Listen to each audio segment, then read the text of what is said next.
kasangbahay! This is Ira, your munting kusinera, and today gagawa tayo ng Cheesy California Maki.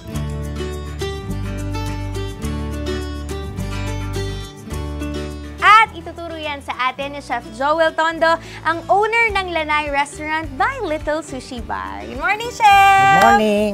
Chef, ano po ba ang procedure natin para sa Cheesy California? Una, ang ating mga ingredients, Japanese mayo, cheese, crab stick, at ang mango slice and shredded cucumber, seaweeds at tanuki flakes. At ang main ingredients natin ay ang sushi rice. Chef, yung sushi rice natin, paano po ba yung procedure para maging ganito siya kasarap? Dahil ito ang main ingredient natin, di ba? Isasahin po muna natin ang Japanese rice. Then pagka naluto na siya, lalagyan natin siya ng sushi sauce. Paano po ginagawa yung sushi sauce, Chef? Pwede mo siyang gamitan ng cane vinegar at saka sugar. Sugar. Walang salt, Chef? Wala. Wala. Ayun lang. Okay po. Etong tanuki, Chef, paano po ba ito ginagawa ganito ka-crispy? Ito ay harina na lalagyan mo siya ng water. Titigan mo kung gaano siya kalabnaw. Kailangan siya malabnaw. Then, i-deep-fry mo siya sa mantika. Paano po naghihiwa-hiwala yung tanuki? Gagamitan mo siya ng kamay at ibiwisik-wisik mo siya sa mantika. Okay, wisik-wisik lang pala. Para siya maging hiwa-hiwalay. Alright, so Chef, paano po ba yung first step natin sa paggawa ng Cheesy California Maki? Okay. Ang unang gagawin natin ay ang seaweeds, half sheet. Then, i-roll po natin siya sa mat, sushi mat. Lalagay natin sa Lalagay mo ang sushi rice sa nori. Then, lalagay mo siya ng mayonnaise.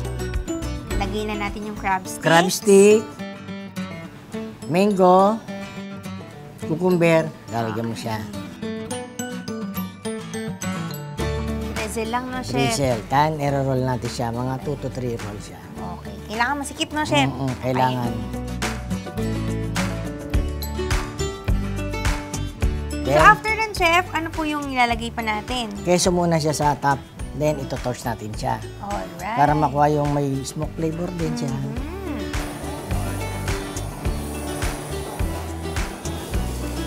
Para siya mag-melt.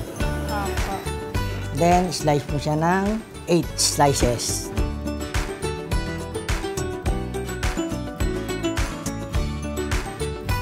Then, lalagyan natin siya sa plate. Okay, So, plating na lang. natin siya. Bilis pala, Chef, no? Then, Okay, 8 pieces, lalagyan mo siya ng tanuki sa ibabaw.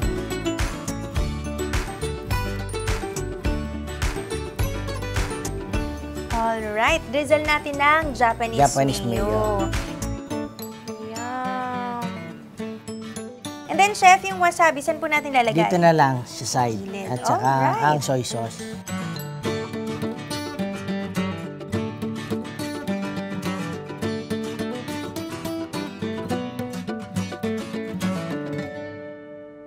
Ito na ang ating Cheesy California Maki Taste Test ng mga kasangbahay. Alright. Gusto ko yung may na-torch ng ng ating... Para meron siyang lasang Yes, smoky flavor. smoke. Ayan. Personally, ayoko pong sinasawsaw kagad sa, sa toyo. Para matikman ko talaga yung lasa niya agad.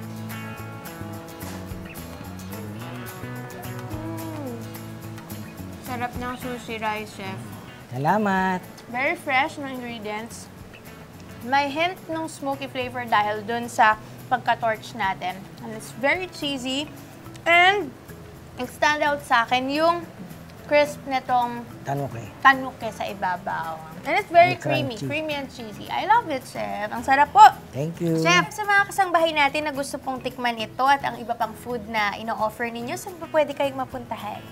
Located ang Lanai Restaurant by Little Sushi Bar, Munting Kusina sa Ramos Subdivision, Barangay 3, Nasugbu, Batangas. Ayan. At pwede nyo rin silang i-like sa Facebook, mga kasangbahay. Little Sushi Bar by Munting Kusina. Like and share. At Chef, baka may gusto kayong batiin? Greetings po.